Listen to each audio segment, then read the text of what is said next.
سب تعریفیں اللہ کے لیے ہیں جو سب سے بڑا اور سب سے بلند ہے، عزت والا، قہر والا اور جلال والا ہے۔ سب تعریفیں اللہ کے لیے ہیں جو نہایت بردبار اور عظیم ہے۔ سب تعریفیں اللہ کے لیے ہیں جو اپنے بندوں کی توبہ قبول فرماتا ہے، برائیوں کو معاف کر دیتا ہے، گناہوں سے تجاوز فرماتا ہے، لغزشوں کو بخش دیتا ہے۔ اللہ کے سوا کوئی معبود برحق نہیں، وہ اکیلا ہے، اس کا کوئی شریک نہیں، اسی کے لیے ساری بادشاہت ہے اور اسی کے لیے سب تعریف ہے۔ اسی کے ہاتھ میں ہر بھلائی ہے اور وہ ہر چیز پر پوری طرح قادر ہے۔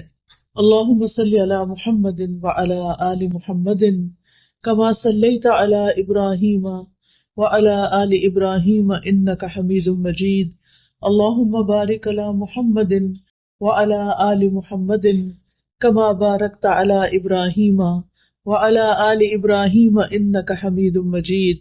قرآن مجید میں اللہ تعالیٰ کا ارشاد ہے، لا یکلف اللہ نفسا الا وسعها لها ما کسبت وعلیہا ما اکتسبت ربنا لا تؤاخذنا ان نسینا او اخطأنا ربنا ولا تحمل علینا اصرا كما حملته على الذين من قبلنا ربنا ولا تحملنا ما لا طاقة لنا به واعف عنا واغفر لنا وارحمنا أنت مولانا فانصرنا على القوم الكافرين۔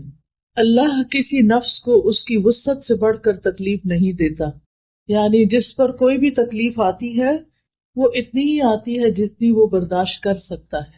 جو اس نے نیکی کمائی یعنی کسی انسان نے، وہ اسی کے لیے، یعنی اگر ہم اچھا کریں گے تو اس کا فائدہ کس کو ملے گا؟ کسی اور کو، کرنے والے کو۔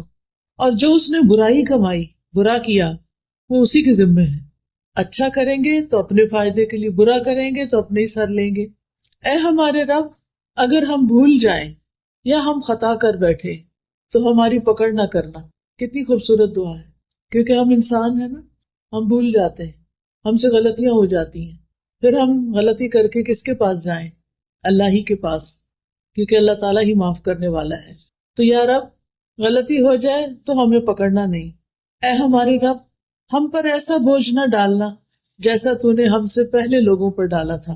اے ہمارے رب، اور تو ہم سے وہ بوجھ نہ اٹھوا جسے اٹھانے کی ہم میں طاقت نہیں، اور ہم سے درگزر فرما اور ہمیں بخش دے اور ہم پر رحم فرما، تو ہی ہمارا مولا ہے، بس کافر قوم کے مقابلے میں ہماری مدد فرما۔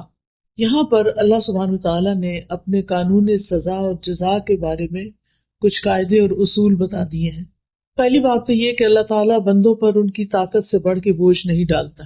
دوسرا یہ کہ انسان کو وہی ملے گا جو اس نے کمایا ہوگا، خود کیا ہوگا، محنت کی ہوگی۔ ہاں یہ ضرور ہے کہ اگر کسی نے ایک نیک کام کی بنیاد رکھ دی اور اس کے اثرات اس کی موت کے بعد بھی جاری رہے تو وہ نیکی اس کے نامہ اعمال میں جمع ہوتی رہے گی۔ اسی طرح اگر کسی نے کوئی برا کام شروع کیا، برا ٹرینڈ سیٹ کیا اور وہ مر گیا تو اس کے بعد بھی لوگ جتنے اس برائی میں ملوث ہوں گے اس کا گناہ بھی اس کے ساتھ جائے گا۔ جیسے آج کل سوشل میڈیا کا دور ہے نا، تو کچھ لوگ اپنا فیس بک اکاؤنٹ بنا لیتے ہیں اور اس پر بہت فضول قسم کی چیزیں پوسٹ کرتے رہتے ہیں، اور پاسورڈ انہوں نے بہت چھپا کے رکھا ہوتا ہے۔ پچھلے دنوں میں کسی لڑکے کے بارے میں پڑھ رہی تھی کہ اس نے اسی قسم کی کچھ چیزیں کی ہوئی تھی کہ اچانک اس کی ڈیتھ ہو گئی۔ اب وہ خود فوت ہو چکا ہے، لیکن وہ فحش فلمیں اور ویڈیوز اور چیزیں اس کی فیس بک پر موجود ہیں، اور لوگ اس برائی کو دیکھے چلے جا رہے ہیں۔ تو اب آپ دیکھیے کہ وہ اور نو مور دنیا میں نہیں، کچھ اور پوسٹ نہیں کر رہا، لیکن وہ جو کر چکا ہے، جس کو اس نے بند نہیں کیا تھا، جس پر اس نے توبہ نہیں کی تھی، وہ اس کے اکاؤنٹ میں، اس کے نامہ اعمال کے اکاؤنٹ میں ایڈ ہوتا چلا جا رہا ہے۔ تو اس لیے انسان جو بھی کام دنیا میں کرے سوچ سمجھ کر کرے کہ میرے مرنے کے بعد مجھے کن الفاظ میں یاد کیا جائے گا، ایک اچھے تعمیری کردار کے انسان کے طور پر یا ایک برے انسان کے طور پر۔ کیونکہ مرنے کے بعد انسان کے لیے جو گواہیاں ہوتی ہیں لوگوں کی، مثلا اگر آپ کا اخلاق اچھا ہے، آپ لوگوں کو فائدہ پہنچانے والے ہیں، لوگوں کے کام آنے والے ہیں، تو جس دن آپ دنیا سے جائیں گے اس دن لوگ آپ کے بارے میں کیا کہیں گے؟ کیا کہیں گے بتائیے؟ بہت اچھا انسان تھا، بہت اچھا تھا. کوئی ادھر سے آئے گا اس نے یہ فائدہ مجھے پہنچایا، کوئی ادھر سے آئے گا وہ روئے گا، وہ کہے گا وہ میرے لیے تو بہت کچھ کرتا تھا، مجھے تو بہت اچھے مشورے دیتا تھا، مجھے تو اس نے فلاں فلاں موقع پہ ہیلپ کی. یعنی لوگ اس کی اچھائیاں یاد کریں گے. اور اگر آپ نے کسی کی زندگی اجیرن کر رکھی ہے، کسی کی لائف میں زہر گھول رکھا ہے، تو مرنے کے بعد لوگ کیا گواہیاں دیں گے؟ شکر ہے گلوں لتھا، وہ پنجابی میں کہتے ہیں نا، شکر ہے جان چھوٹی، شکر ہے اللہ نے سمیٹ لیا اس کو. اور اس کی تکلیفیں یاد کر کے تکلیف محسوس کریں گے. تو یاد رکھیے کہ صرف اتنا ہی کافی نہیں ہے کہ ہم اپنی زندگی میں کچھ اچھا کر لیں تو بس اتنا ہی، یا برا کر لیں تو اتنا ہی رہ جائے گا، وہ ساتھ بھی چلے گا. پھر اسی طرح یہ ہے کہ اگر کسی انسان کی زندگی میں کچھ آزمائشیں ہیں تو ان پر بھی صبر کرنا چاہیے کہ اللہ تعالیٰ کو پتا تھا کہ میں اس کو سہار سکتی، میں اس کو برداشت کر سکتی. اللہ نے مجھ پر میری وسعت سے بڑھ کے بوجھ نہیں ڈالا، اور اللہ تعالیٰ مجھے اس کا بدلہ ضرور دے گا، وہ اس کے ذریعے مجھے پیوریفائی کر رہا ہے. کسی بھی طرح کی سختیاں حق سے، نیکی کے کام سے، اچھی چیزوں سے ہمیں روکے نہیں. اور اللہ کی ایک سنت رہی ہے، ایک طریقہ رہا ہے، وہ کیا کہ جب بھی کوئی اچھا کام کرے گا تو اس کو باتیں سننی پڑے گی، اس کو مشکلات آئیں گی. اور ایسا کیوں ہوتا ہے؟ یہ اس لیے ہوتا ہے تاکہ اس بندے کا کھرا کھوٹا ہونا جانچ لیا جائے. کیونکہ جو شخص سچا ہوگا، جو سچے دل سے اللہ کی طرف آیا ہوگا، وہ لوگوں کی باتوں سے پیچھے نہیں ہٹے گا. کیونکہ وہ لوگوں کی وجہ سے تو نہیں آیا نا کہ لوگ اچھا کہیں گے تو میں اچھا بنوں گا، لوگ اچھا نہیں کہیں گے تو میں پیچھے ہٹ جاؤں گا. وہ تو اس لیے اچھا کر رہا ہے کہ اللہ تعالیٰ کی خاطر اللہ کو پسند ہے اچھا کرنا، اور وہ لوگوں کی باتیں سن کے اچھائی کرنا چھوڑے گا نہیں. تو یاد رکھیے کہ اللہ تعالیٰ نے ہم پر جتنی بھی عبادات فرض کی ہیں، جتنے بھی ہمیں نیکی کے کام بتائے ہیں، چاہے وہ اللہ کے حقوق سے متعلق ہیں یا بندوں کے حقوق سے متعلق، وہ سارے کے سارے اتنے ہی ہیں جتنی ہماری برداشت ہے. ہمارے لیے 5 نمازیں فرض کی، وہ ایسا نہیں کہ ہم پڑھ نہیں سکتے تھے اور ہمارے لیے بہت ہی مشکل ہے، نہیں. اول تو 50 کی گئی تھی نا، یاد ہے نا، جب معراج پر نبی صلی اللہ علیہ وسلم تشریف لے گئے، اور جو باقی صرف 5 رہ گئی، مگر ثواب 50 کا ہی ملتا ہے. ہر نماز کا ثواب 10 گنا ملتا ہے، اور وہ ایک نماز کی جگہ 10 لکھی جاتی. اور یہ بھی اس امت کے لیے بہت بڑی اللہ تعالیٰ کی رحمت ہے. تو یاد رکھیے اللہ تعالیٰ کے جتنے بھی احکامات ہیں وہ سارے ایسے ہی ہیں کہ جن کو ادا کرنے کی ہم میں طاقت ہے، ہم میں ہمت ہے.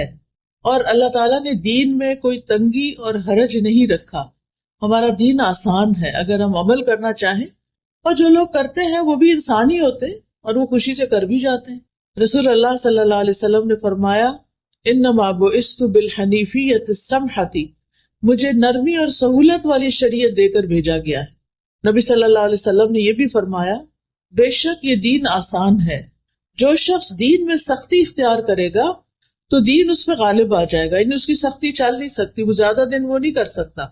لہٰذا اپنے عمل میں پختگی اختیار کرو، یعنی جمے رہو، اور جہاں تک ممکن ہو میانہ روی برتو، اور خوش ہو جاؤ، اور صبح، دوپہر اور شام اور کسی قدر رات میں عبادت سے مدد حاصل کرو. آپ دیکھیے کہ فجر کی نماز کے بعد کتنا سارا گیپ ملتا ہے ظہر تک، پھر ظہر کے بعد عصر تک، عصر کے بعد مغرب تک، عشاء تک، ایک لمبا دن ہوتا ہے.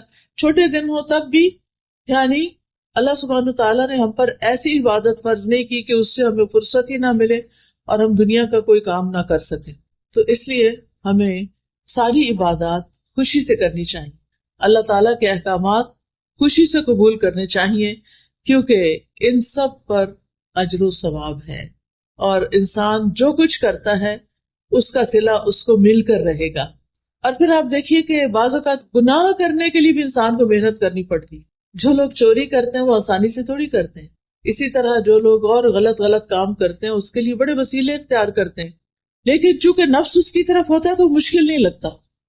نیکی کے لیے ہمارا نفس نہیں مانتا، ہمارے اندر سے وہ موٹیویشن نہیں ہوتی. لیکن جب آپ مثلاً حج یا عمرہ کرنے جاتے ہیں تو آپ کے اندر ایک موٹیویشن ہوتی ہے نا، وہاں جا کے اللہ کا گھر دیکھ کے، اتنے سارے لوگ نماز پڑھ رہے ہوتے ہیں، ان کو دیکھ کے یہ آپ تھوڑی کرتے ہیں کہ وہاں جا کے لیٹ جائیں، آپ فوراً اٹھتے ہیں، جلدی کرتے ہیں، تھوڑا سا بھی سو کے. اسی طرح رمضان کا مہینہ آتا ہے تو اس میں بھی آپ دیکھیں کہ آپ کا شوق کتنا بڑھ جاتا ہے. تو جب شوق بڑھ جاتا ہے، ذوق بڑھ جاتا ہے، تو عمل آسان ہو جاتا ہے. تو اس لیے انسان کو اپنے لیے کوئی نہ کوئی ایسے ٹارگیٹس رکھنے چاہیے کہ جن کے ذریعے انسان کا نیکی کے کاموں میں شوق بڑھتا رہے. ایسے لیکچرز میں جائیں، مساجد میں جائیں، جمعہ خطبہ اٹینڈ کریں، ایسی مجالس اٹینڈ کریں، ایسے ہاسپٹلز میں جائیں جہاں پر بیماروں کو دیکھ کے آپ کا دل پسیجے. کبھی کبھی قبرستان جائیں اور جا کے دیکھیں کہ اس سے پہلے کے لوگ کہاں پڑے ہیں آج، جن کے عالی شان گھر تھے، جن کے پاس جیولری تھی، کپڑے تھے، سب کچھ تھا، لیکن آج وہ زمین کے اندر ہیں. تو یہ چیزیں انسان کی عبادت میں اس کے لیے موٹیویشن کا سبب بنتی ہیں. تو بہرحال ہمیں یہ یاد رکھنا چاہیے کہ قیامت کے دن کوئی کسی کا بوجھ نہیں اٹھائے گا، کوئی کسی کی نیکی چھین کے نہیں لے جائے گا، اور کوئی اپنی برائی اس پہ ڈال کے نہیں چلا جائے گا. دنیا میں تو ایسا ہوتا ہے نا کہ ہماری چیزیں بعض اوقات دوسرے لوگ نکال لیتے ہیں، چرا لیتے ہیں، لے جاتے ہیں. کبھی گھر کے اندر بھی ہوتے ہیں، سسرال میں بعض سسرالی لوگ ان کی چیزیں استعمال کرنا شروع کر دیتے ہیں. اسی طرح بعض اوقات یہ ہے کہ لوگ اپنے گھر کا کوڑا آپ کے دروازے پہ پھینک دیتے ہیں. یہاں تو خیر نہیں ایسی چیزیں ہوتی، لیکن جہاں ہوتی ہیں سو ہوتی ہیں. تو یہ اللہ تعالیٰ کا ہم پر بہت بڑا احسان ہے کہ اللہ سبحانہ تعالیٰ نے ہم پر ہماری وسعت سے بڑھ کے بوجھ بھی نہیں ڈالا، اور ہماری نیکی کو ہمارے لیے لکھا، اور ہمارے گناہ کو بھی ہمارے لیے، کسی اور پہ نہیں ڈالا، اور کسی کا ہم پہ نہیں ڈالا. پھر ہم دعا کرتے ہیں ربنا لا تؤاخذنا ان نسینا او اخطانا، اللہ تو ہمیں نہ پکڑنا اگر ہم بھول جائیں یا ہم کوئی خطا کر بیٹھے. یہاں پر آپ دیکھیے کہ ہم جب دعا مانگتے ہیں تو ربنا کہتے ہیں. رب کا مطلب کس کس کو آتا ہے؟ رب کون ہوتا ہے؟ خالق، مالک، مدبر، جس نے پیدا کیا، جو ہمارا مالک ہے، اور جو ہمارے ساری چیزوں کی تدبیر کر رہا ہے. ہم نے کیا کھانا ہے، کیا پینا ہے، کہاں رہنا ہے، یہ ہم تو اب ساتھ ساتھ زندگی میں یہ چیزیں ایکسپیرئنس کر رہے ہیں نا، لیکن اللہ تعالیٰ نے یہ سارا کچھ پہلے سے ہی لکھ کے رکھا ہوا تھا، پہلے سے لکھ کے رکھا ہوا تھا سب کچھ. جو چیزیں آج ہمیں مل رہی ہیں اللہ تعالیٰ کو پہلے سے ہی پتا تھا. تو اس نے ہمارے لیے تدبیر کی، اس نے ہمارے لیے وسائل پیدا کیے.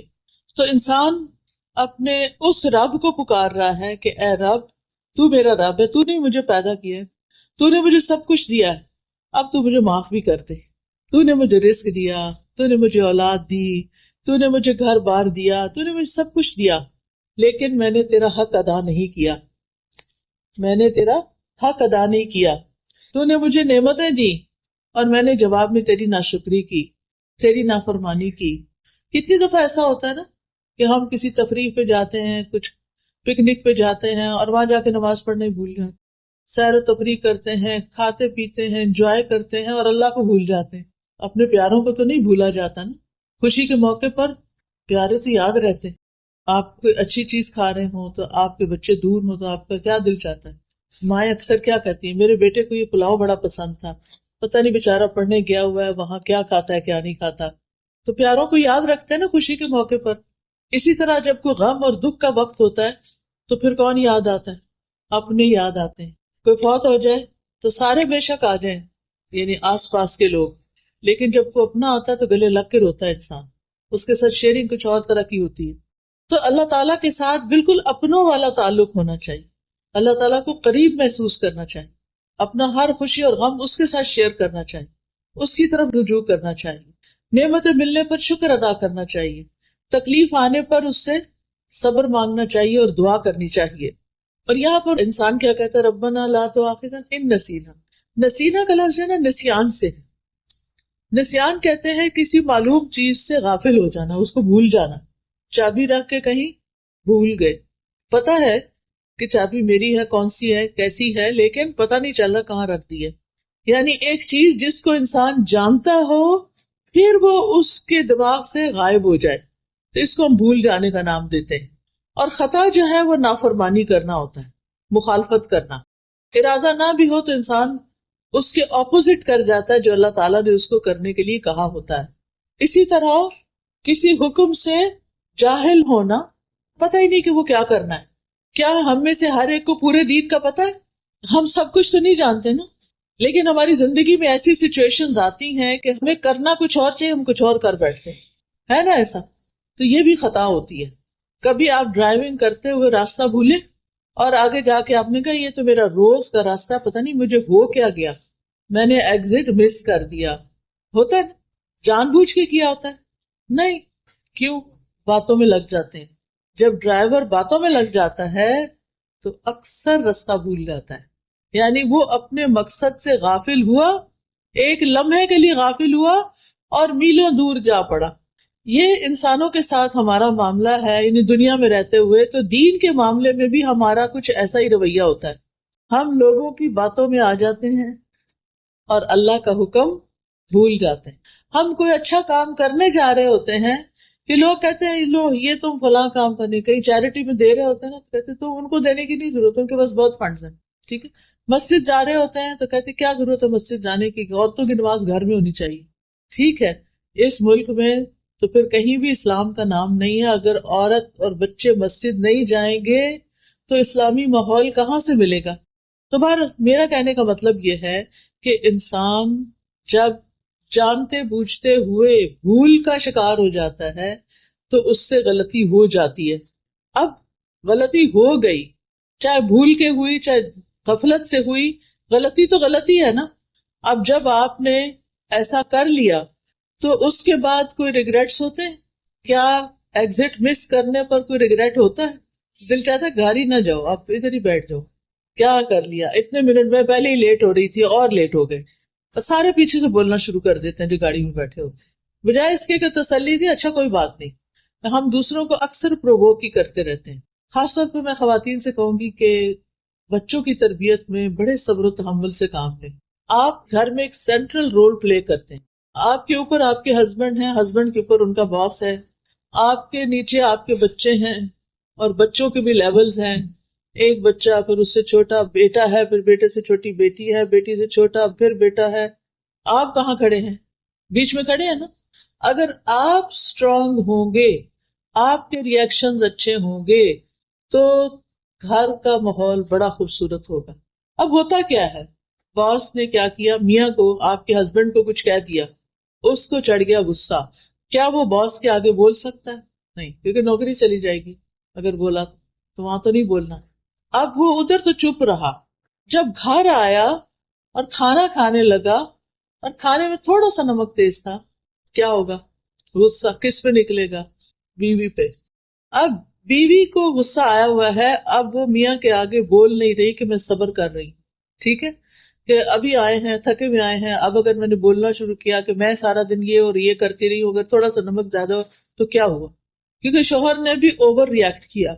بات اتنی بڑی نہیں تھی، تھوڑا بہت اونچ نیچ تو ہو ہی جاتی، اور کئی دفعہ ایسا ہوا تو کچھ بھی نہیں کہا. آج چونکہ پیچھے سے غصہ لے کے آئے تھے لہٰذا کہیں تو نکالنا تھا. یاد رکھیے، یعنی ہماری ہیومن نیچر یہ ہے کہ ہم جب غصہ کرتے ہیں تو وہ اندر بھر کے رکھتے ہیں، اس کو ختم نہیں کرتے، اسے جانے نہیں دیتے، ریلیز نہیں کرتے. اب کھانے کی میز پہ ماں بھی بیٹھ گئی، بچے بھی بیٹھ گئے. اچھا، بچوں کی عادت یہ ہوتی ہے کہ کھانا کھاتے ہوئے وہ کیا کرتے ہیں، کبھی ہاتھ پاؤں ہلاتے ہیں، کبھی ٹانگیں ہلاتے ہیں، کبھی ایسے میز پہ لیٹ جاتے ہیں، کبھی کچھ کرتے ہیں. اچھا، ماں نے پانی کا گلاس بھر کے رکھا ہوا تھا سائڈ پر، تو بچے نے ایسے ہی کھیل کھیل میں ہاتھ مارا، وہ نیچے جا گرا. اب کیا ہوگا؟ اب ماں کا جو غصہ بھرا ہوا تھا وہ کس پہ نکلے گا؟ بچے پہ. اور تھوڑا سا نکلے گا یا زیادہ نکلے گا؟ ٹھیک ٹھاک نکلے گا. اچھا، اب بچہ وہاں سے اٹھ کے چلا جائے گا، جا کے صوفے پہ بیٹھ کے اپنا موبائل نکالے گا اور کچھ کھیل کھیلنے لگے گا. اتنے میں جو چھوٹی بہن تھی وہ کسی چیز سے کھیل رہی تھی، وہ لگا آ کے اس بچے کو. اب وہ بچہ کیا کرے گا؟ اب بچہ غصہ اتارے گا، دونوں کی فائٹنگ شروع ہو گئی. اچھا، اب وہ جو چھوٹی تھی جس کو پڑی بھائی سے، اب اس کے دل میں غصہ ہے ابھی بھی، وہ جا کے اپنا بھالو اٹھاتی اور اس کو پٹک پٹک کے مارتی ہے اس کو. یہ ہوتا ہے گھروں میں، ٹھیک ہے نا. لیکن اگر ہم جو بیچ میں ہے نا، بیچ میں ماں، آپ کہیں گی ساری باتیں ماں کو سناتی ہیں، سب کچھ ماں ہی کرے، میں ہی سب پسوں، میرے اوپر ہی سارا کام ہے، میں ہی سارا برداشت کروں، میں ہی. نہیں، اللہ نے آپ کو یہ مقام دیا ہے، اللہ نے آپ کو ممتا دی ہے، محبت دی ہے. آپ شوہر یا ساس کی باتوں سے غصے میں آ کے اپنے بچوں کی تربیت خراب نہ کریں. بچے صرف آپ کے لیکچر نہیں سنتے، بچے سی سی ٹی وی کیمرہ جو ہوتا ہے نا، اس کی طرح باریک آنکھ سے ہر کچھ دیکھ رہے ہو. کھیل رہے ہوتے ہیں، کان ان کے سارے آپ کی طرف ہوتے ہیں، ماما کس سے باتیں کر رہی ہیں، کیا باتیں کر رہی ہیں. اگر وہ آپ کا موڈ آپ دیکھتے ہیں تو پریشان ہو جاتے ہیں، اگر آپ اوور ایکسائٹیڈ ہیں تو ضرور کمنٹ کریں گے. اچھا پھر کیا ہوتا ہے، جو آپ کر رہے ہوتے ہیں نا وہ بھی وہی کرنا شروع کر دیتے ہیں، اور فار لائف ان کے اندر وہ عادتیں آ جاتی. تو یہ سلسلہ ختم نہیں ہوتا. ہونا کیا چاہیے کہ پہلے شخص سے جو غلطی ہوئی ہے نا، جو باس سے غلطی ہوئی، اگر وہ اللہ سے ڈرتا ہے تو اس کو اللہ سے بھی معافی مانگنی چاہیے، اور جس پہ زیادتی کی اس سے بھی معافی مانگنی چاہیے. کیا جو ہم سے چھوٹا ہو اس سے سوری نہیں کرنا چاہیے؟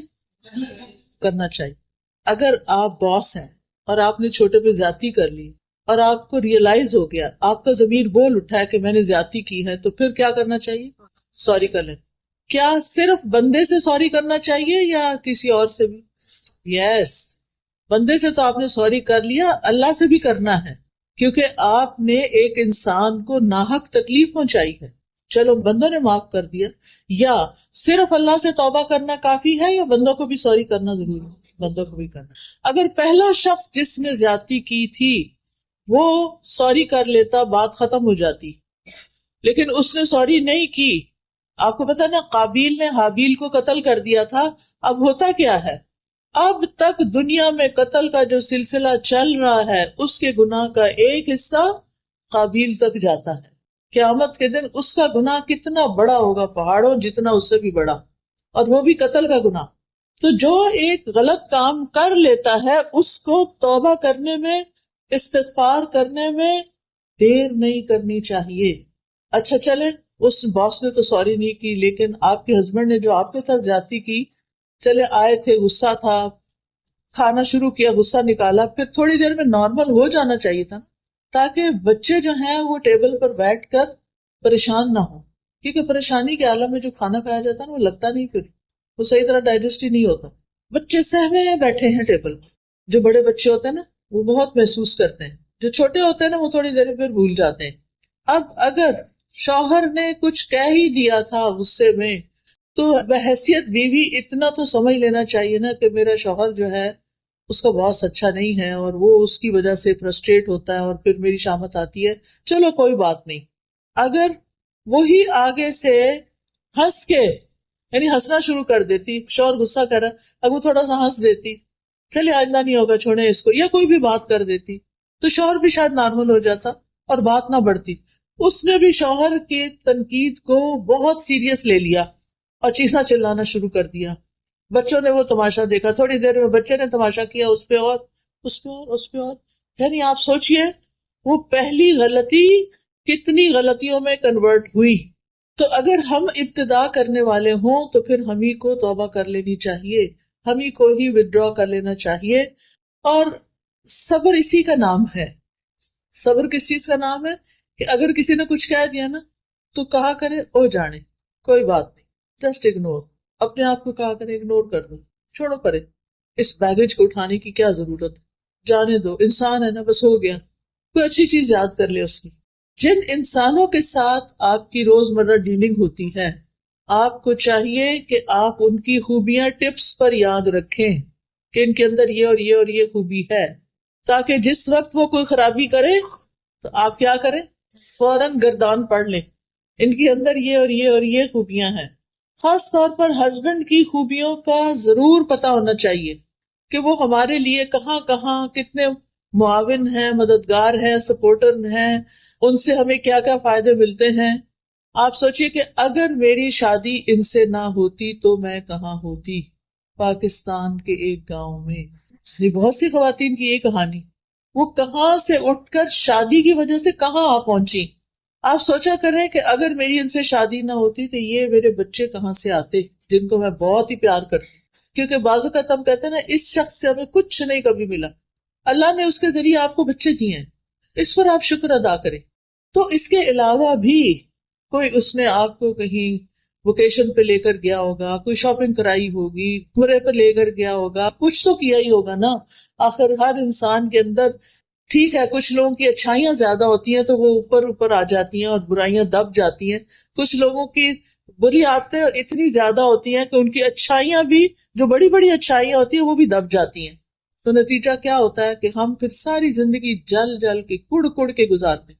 ہمارا شیطان ہمارے ساتھ جو لگا ہوا ہے نا ہر وقت، وہ کیا کرتا ہے، جب کسی سے کوئی ذرا سی ہمیں تکلیف پہنچے نا، اس کی 10 اور تکلیفیں یاد کرا دیتا ہے. اس نے وہاں بھی یہ کیا تھا، فلاں موقع پہ بھی کیا تھا، پچھلے اگلے زخم سارے تازے ہو جاتے ہیں پھر. تو آپ نے الٹ کرنا ہے اس کا. دیکھیں اگر آپ کے ہاتھ یا بازو کا کوئی حصہ جل جاتا ہے تو آپ کیا کرتے ہیں، مزید آگ میں دیتے ہیں اس کو، کیا کرتے ہیں، برف لگاتے ہیں. اچھا اور کیا لگاتے ہیں، آئس لگا کے، اور بھی تو کچھ لگاتے ہوں گے. کون سی میڈیسن لگاتے ہیں آپ، وہ کہتے ہیں ٹوتھ پیسٹ لگاتے ہیں، کچھ لوگ ہنی لگاتے ہیں. میں اس لیے یاد دہانی کرا رہی ہوں کہ عورتوں کو کچن میں اکثر واسطہ پڑتا رہتا ہے. اس وقت ایسی جلن ہوتی ہے کہ بھول جاتا ہے کیا لگانا ہے. ہنی سب سے اچھی ہے، یاد رکھیے ہنی کچن میں ضرور ہونی چاہیے. کچھ چھوٹی موٹی بھی بھاپ شاپ پڑے تھوڑی دیر بہت کاٹتی ہے، لیکن پھر آپ کا چھالا نہیں بنے گا. یاد رکھیے گا اس میرے نسخے کو، ٹوٹکے کو. انشاءاللہ آپ کو پہلے سے ہی پتا لیکن بھولے ہوئے تھے، جواب نہیں دیا آپ نے. اچھا جناب، تو میرا کہنے کا مطلب یہ ہے کہ جب کوئی ہمارے ساتھ برا کرے تو اس کی اچھائیاں فوراً یاد کر لیں. ہنی لگا لیں، ہنی بھی میٹھی ہوتی ہے نا، اس کی مٹھاس یاد کر لیں. ٹھیک ہے، تو جلن کم ہو جائے گی، تھوڑی دیر اور زیادہ ہوگی لیکن پھر کم ہو جائے گی. چھالے نہیں پڑیں گے، پھر زخم نہیں بنیں گے، پھر نشان نہیں پڑیں گے جلنے کے. تیز ہونا، جلن زیادہ ہو جائے تو نشان بھی پڑ جاتے ہیں نا، وہ جاتے نہیں. تو ہم نے ایسے ہی جل جل کے نشان اپنے اندر بڑے پکے کیے ہوئے. تو یاد رکھیے کہ غلطی، بھول چوک ہم سب کی زندگی میں ہے. نبی صلی اللہ علیہ وسلم نے فرمایا بے شک اللہ نے میری امت سے غلطی، بھول اور جس چیز پر لوگوں کو مجبور کر دیا جائے اس سے درگزر فرمایا. تو اللہ تعالیٰ معاف کرنے والے، ہمیں بھی لوگوں کو معاف کر دینا چاہیے. مثلاً روزے کی حالت میں اگر آپ نے بھول کر کچھ کھا لیا تو کیا ہوا، روزہ ٹوٹ گیا؟ نہیں، روزہ نہیں ٹوٹا. یہ نہیں کہ اور کھانے بیٹھ سے کہ اب تو روزہ ٹوٹ گیا، اب تو چلو تھوڑا سا اور کھا لو. ایسا نہیں کرنا، بلکہ اندر بھی نہیں لے جانا، یاد آ گیا تو باہر نکال دیں. ٹھیک ہے، لیکن ایک بات یاد رکھیے، ارادتاً کیے ہوئے گناہوں پہ پکڑ ہوتی ہے جو جان بوجھ کے انسان کرتا ہے. قرآن مجید میں آتا ہے وَلَيْسَ عَلَيْكُمْ جُنَاحٌ فِي مَا أَخْطَأْتُمْ بِهِ وَلَكِن مَا تَعَمَّدَتْ قُلُوبُكُمْ، اور تم پر اس میں کوئی گناہ نہیں جس میں تم نے خطا کی، اور لیکن جو تمہارے دلوں نے ارادے سے کیا اس پر پکڑ. جس چیز کا پتہ چل جائے یہ غلط ہے تو پھر کیا کرے، چھوڑ دے، چھوڑنے کی پوری کوشش کرے. نہ چھٹ رہی ہو وہ برائی، اللہ سے خوب دعائیں شروع کر دے، اللہ میں اپنی اس بری عادت سے بہت تنگ ہوں، میں یہ غلط کام نہیں کرنا چاہتی لیکن I can't help myself، بار بار میں اس میں جا پھسلتی ہوں، گر جاتی ہوں. مثلاً اگر آپ کو سیل فون پر کوئی بری چیز دیکھنے کی عادت پڑ گئی ہے، آپ کا وقت بھی ضائع ہوتا ہے، آپ کی نگاہیں بھی خراب ہوتی ہیں، تو آپ اس سے چھٹکارا چاہتے ہیں، پھر اللہ کی مدد لیں، استغفار کریں، توبہ کریں اور اس ایپ کو ڈیلیٹ کر دیں. ٹھیک ہے، اور اس کے قریب نہ جائیں.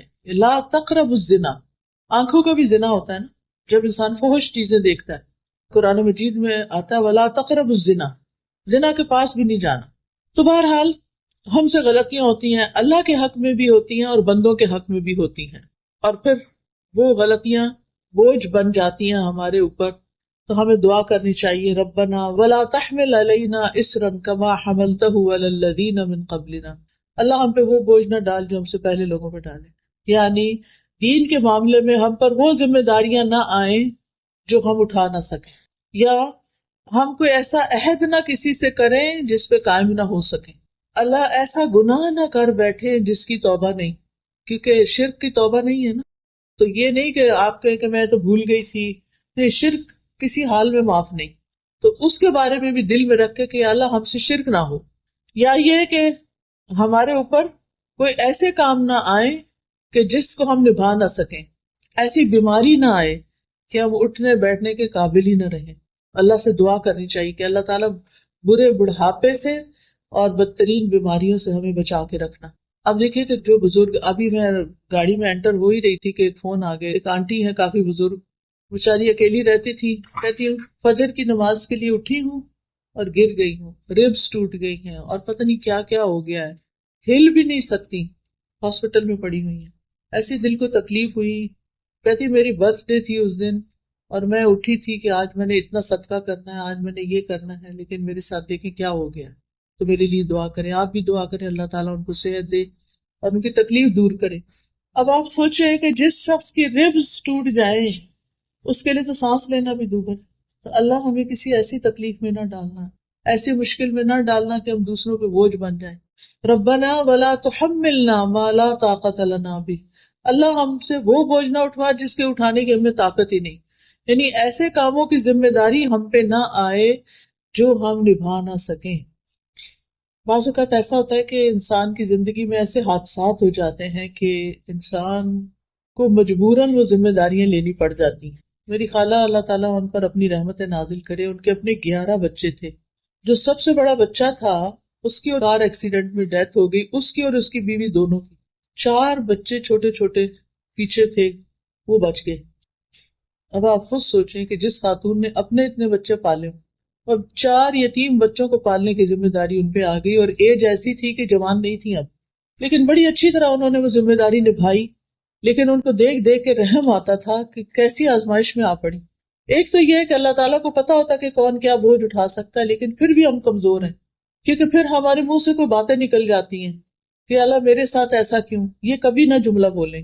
اللہ کو زیادہ پتا ہے کہ کسی کے ساتھ کیا ہونا چاہیے اور کیا نہیں ہونا چاہیے۔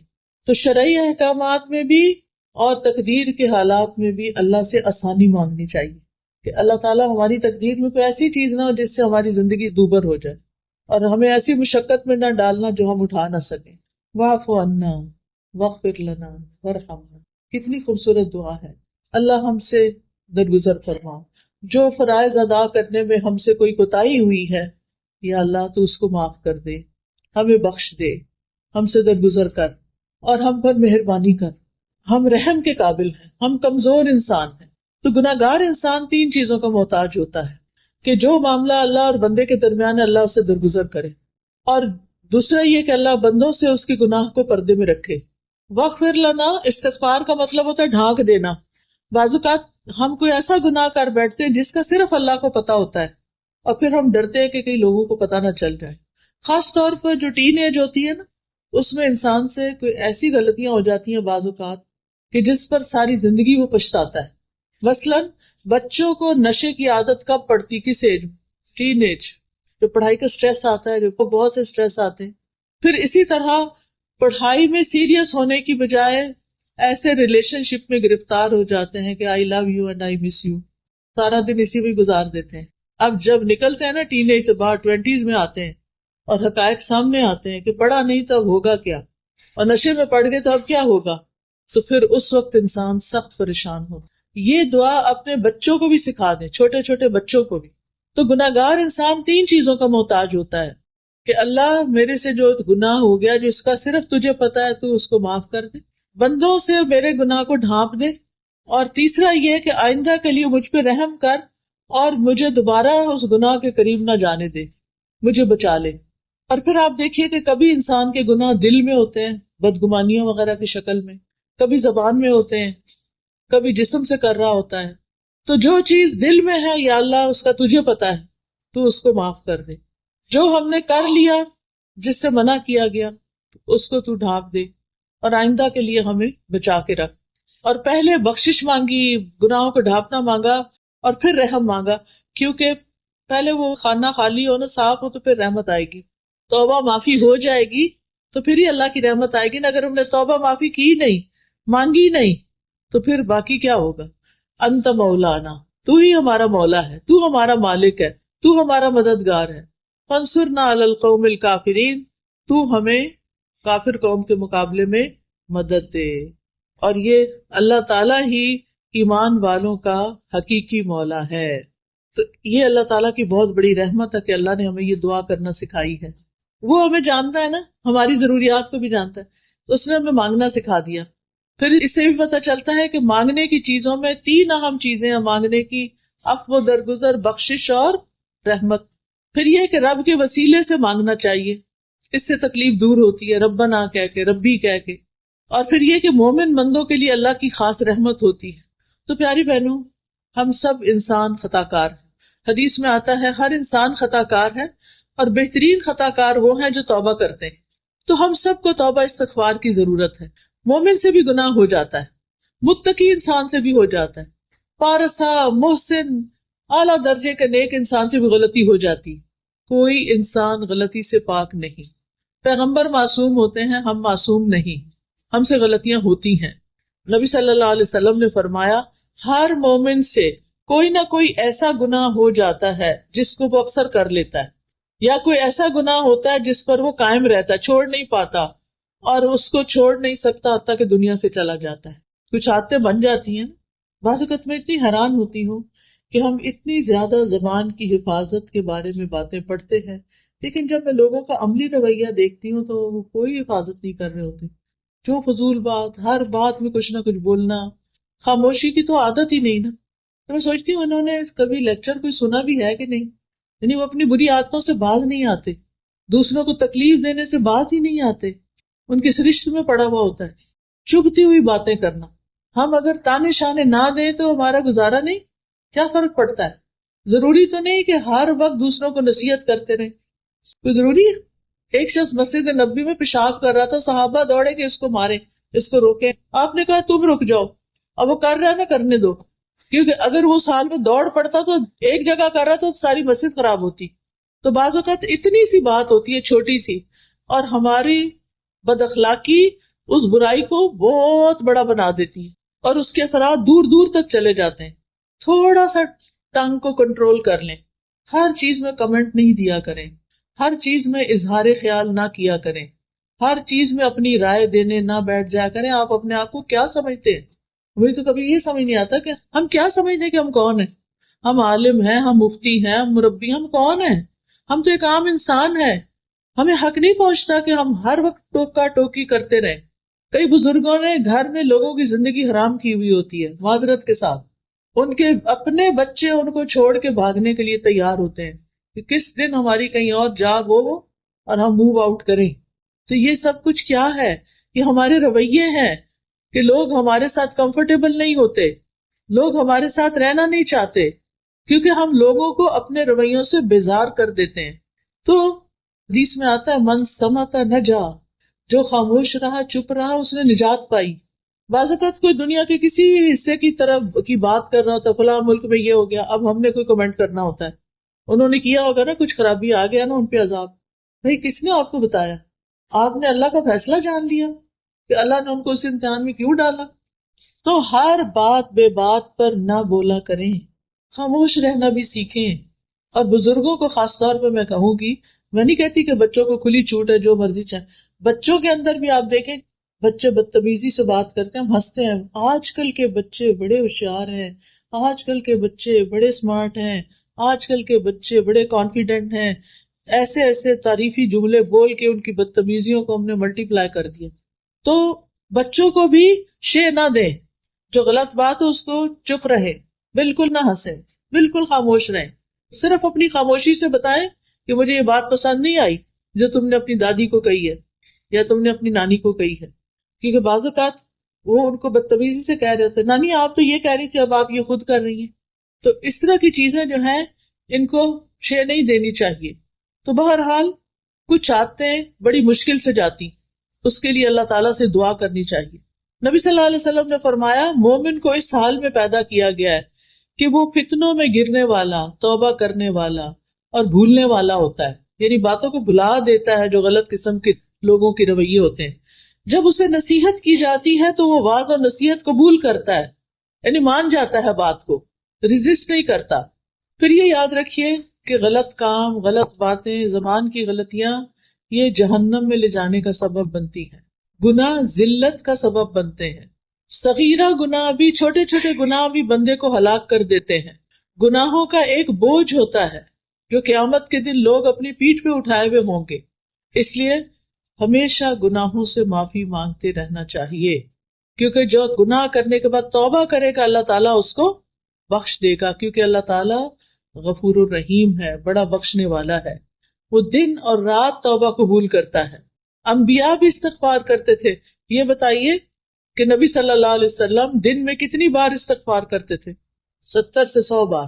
ٹھیک ہے، کیا ہم بھی کچھ دفعہ استغفار کرتے ہیں؟ ہم میں سے ہر بہن کو کم از کم 100 دفعہ یہ تسبیح ضرور پڑھنی چاہیے، استغفر اللہ و اتوب الیہ، استغفر اللہ و اتوب الیہ. ایک تسبیح لازماً ہر روز کیا کریں. کیوں؟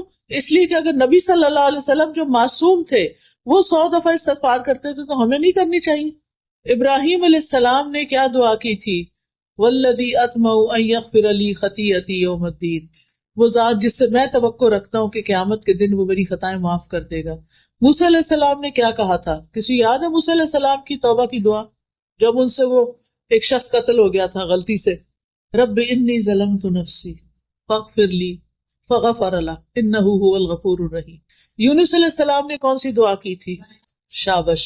داؤد علیہ السلام نے رب اوزعنی ان اشکر نعمتک التی، اور پھر وظن داؤد انما فتناہ فاستغفر ربہ، استغفار کیا تھا انہوں نے. نوح علیہ السلام نے اپنی قوم سے کہا تھا کہ لوگوں استغفار کرو، اللہ بڑا معاف کرنے والا ہے، آسمان سے وہ بارشیں برسائے گا، تمہیں مال اور بیٹے دے گا اور تمہارے لیے نہریں جاری کر دے گا. یہ استغفار کے فائدے ہیں. معافی مانگنے سے یہ کچھ ملتا ہے. آپ کی زندگی میں کسی بھی چیز کی کمی ہے نا، کوئی بھی آپ کا پرابلم ہے، آپ استغفار شروع کر دیں، اللہ تعالیٰ اس مسئلے کو حل کر دیں گے. گناہوں سے توبہ کریں. تمام لوگوں کو استغفار کا حکم ہے، اور ایمان والوں کی تو خاص صفت ہے وَبِالْأَسْحَارِ هُمْ يَسْتَغْفِرُونَ، کہ وہ سحری کے وقت استغفار کرتے ہیں. اور جو اللہ سے معافی کی امید رکھتا ہے اللہ تعالیٰ اس کو معاف کر دیتا ہے. اور بخشش مانگنے والے کے لیے اللہ کا وعدہ ہے کہ جب تک بندہ معافی مانگتا رہے گا اللہ تعالیٰ بھی اس کو معاف کرتا رہے گا. ہر بار گناہ کرنے پر سچی توبہ کرتے رہنا چاہیے، شرمندگی سے معافی مانگتے جانا چاہیے، اور جو استغفار کرے گا اللہ تعالیٰ اس کی بخشش فرما دے گا. حدیث میں آتا ہے رسول اللہ صلی اللہ علیہ وسلم نے فرمایا ہمارا رب تبارک و تعالی ہر رات کو اس وقت آسمانی دنیا پہ آتا ہے جب رات کا آخری تہائی حصہ رہ جاتا ہے. وہ کہتا ہے کوئی جو مجھ سے دعا کرے تو میں اس کی دعا قبول کروں، ہے کوئی جو مجھ سے مانگے تو میں اسے عطا کروں، ہے کوئی جو مجھ سے بخشش طلب کرے تو میں اس کو بخش دوں. کتنی بڑی بات ہے. اللہ تعالیٰ خود بلاتے ہیں آؤ بخشش مانگو، میں معاف کر دوں گا. ہماری بعض نعمتوں کے راستے میں ہمارے گناہ رکاوٹ ہوتے ہیں، ان سے معافی مانگ لیں تو وہ نعمتیں واپس آ جاتی ہیں.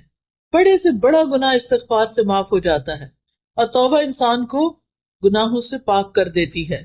استغفار دلوں کی صفائی کا ذریعہ ہے. گناہ سے دل پہ سیاہ نقطہ لگتا، پھیل جاتا، دل کالے ہو جاتے ہیں. استغفار ان کو چمکا دیتا ہے. استغفار سے برائیاں نیکیوں میں بدل جاتی ہیں، اللہ کی رحمت ملتی ہے، اللہ کی محبت ملتی ہے، کامیابیاں نصیب ہوتی ہیں، اچھا سامان زندگی ملتا ہے، رزق، مال اور اولاد میں اضافہ ہوتا ہے، انسان کو خیر و برکت اور طاقت نصیب ہوتی ہے. کچھ بیماریوں کا علاج بھی استغفار ہے.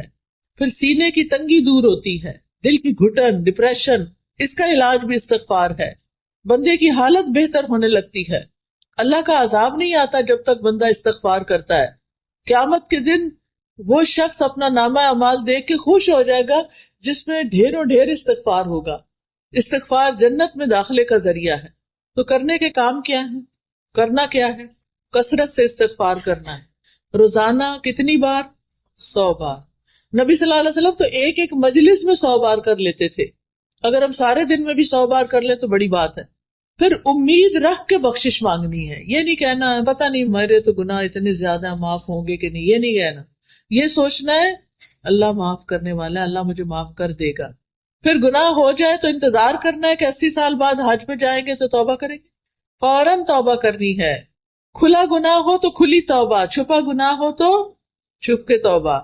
اور سچی توبہ. سچی توبہ کا مطلب یہ ہے کہ انسان پکا ارادہ کرے کہ میں نے دوبارہ نہیں اس گناہ کی طرف آنا. پھر یہ ہے کہ شرمندہ ہونا اور آئندہ نہ کرنے کا وعدہ کرنا اور گناہوں سے ڈرتے رہنا.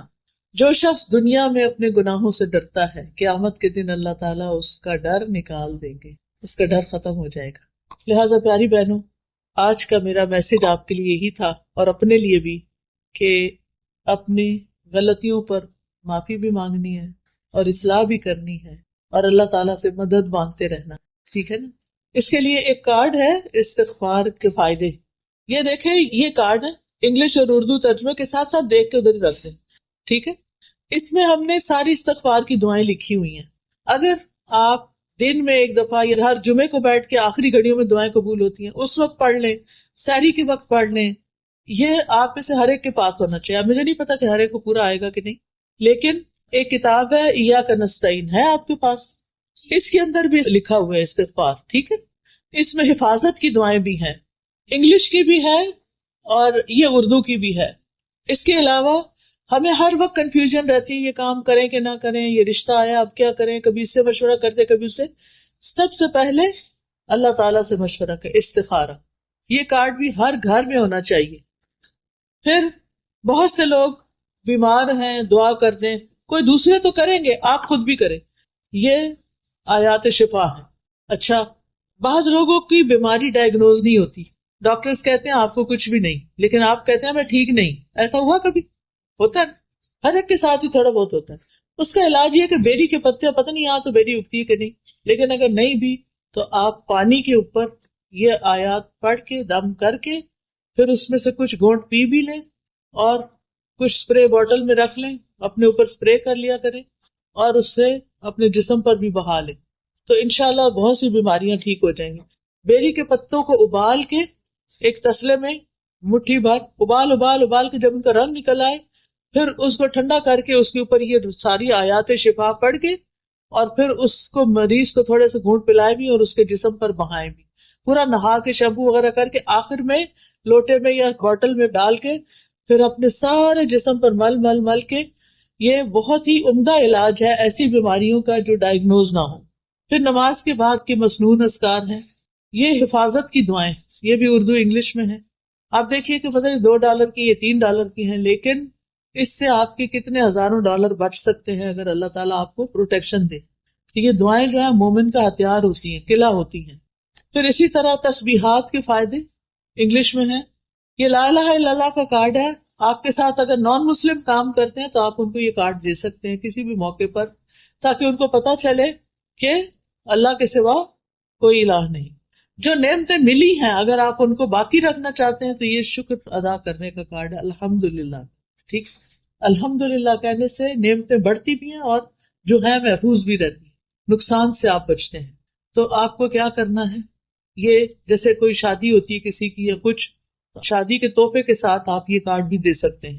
اور یہ قرض تو آج کل ہر ایک کے اوپر ہی ہوتا ہے، یہ اس سے نجات کی دعائیں ہیں، اور یہ قرآنی اور مسنون دعائیں ہیں، اذکار ہیں، یہ بھی بہت فائدے کے ہیں، ہر ایک کے پاس ہونی چاہیے، کیونکہ بہت محنت سے یہ سب کچھ تیار کیا گیا اور بہت محنت سے ہم اسے مسز آگا سے اٹھا کر لائے ہیں۔ تو یہ آج ساری ٹیبل خالی ہو جانی چاہیے، ٹھیک ہے نا؟ انشاءاللہ یہ آپ کے لیے صدقہ جاریہ بھی ہوگا، آپ جس کو دیں گے وہ پڑھے گا، اس کی تکلیف حل ہوگی تو آپ کو بھی فائدہ ہوگا انشاءاللہ۔ تو اب ہم دعا کر لیتے ہیں۔ سبحان اللہ والحمد للہ ولا الہ الا اللہ واللہ اکبر ولا حول ولا قوۃ الا باللہ العلی العظیم۔ اللہم صلی علی محمد وعلی آل محمد کما صلیت علی ابراہیم وعلی آل ابراہیم انک حمید مجید۔ اللہم بارک علی محمد وعلی آل محمد کما بارکت علی ابراہیم وعلی آل ابراہیم انک حمید مجید۔ ربنا آتنا فی الدنیا حسنۃ وفی الآخرۃ حسنۃ وقنا عذاب النار۔ ربنا لا تزغ قلوبنا بعد إذ هديتنا وهب لنا من لدنك رحمة إنك أنت الوهاب۔ ربنا هب لنا من أزواجنا وذرياتنا قرة أعين واجعلنا للمتقين إماما۔ ربنا لا تؤاخذنا إن نسينا أو أخطأنا۔ ربنا ولا تحمل علينا إصرا كما حملته على الذين من قبلنا۔ ربنا ولا تحملنا ما لا طاقة لنا به واعف عنا واغفر لنا وارحمنا أنت مولانا فانصرنا على القوم الكافرين۔ یا اللہ، یا رحمان، یا رحیم، یا کریم، یا ذی الجلال والاکرام، یا اللہ تو ہم سب پر اپنی رحمت نازل فرما، تو ہم سب کو بخش دے، ہمارے گناہوں کو معاف کر دے، ہمارے بوجھ ہم سے دور کر دے، ہماری برائیاں ہم سے دور کر دے، ہمیں اچھا اخلاق عطا فرما، ہمیں ہر طرح کی نیکیوں میں دوڑ لگانے کی توفیق دے اور ساری برائیاں چھوڑنے کی توفیق دے۔ اللہ ہمیں بھی، ہمارے گھر والوں کو، ہمارے بچوں کو ہدایت دے، ان کی نسلوں کو بھی ایمان پر قائم رکھنا۔ یا اللہ جتنی بہنیں آئی ہیں ان کی جو دعائیں ہیں، ان کی جو نیک تمنائیں ہیں، اللہ ان کو پورا فرما۔ یا اللہ تو ہم سب پر اپنی رحمت نازل فرما۔ یا اللہ ہمارے گناہوں کو معاف کر دے، ہماری ساری ضروریات پوری کر دے۔ یا اللہ جن کا ہم پر احسان ہے انہیں بہترین جزا دے، جنہوں نے اس مجلس کا اہتمام کیا ہے اللہ ان کو اس کی بہترین جزائے خیر دے، اور جو بہنیں آئی ہیں ان کو آنے پر یا اللہ بخش دے۔ یا اللہ ہم سب کو نیکی کا امبیسڈر بنا دے اور برائیوں سے بچا لے۔ اللہ ہمارے بچوں کو رزق حلال عطا فرما، اللہ ان کی مشکلات آسان فرما۔ یا اللہ جن کی شادی نہیں ہوئی انہیں نیک رشتے عطا فرما۔ یا اللہ جن کی اولاد نہیں انہیں نیک صالح اولاد عطا فرما۔ یا اللہ فلسطین کے مسلمانوں پر اپنی رحمت فرما، اللہ ان کی مشکل آسان کر دے، اللہ ان کی حفاظت کر دے۔ یا اللہ ہمیں ان کے لیے کچھ کرنے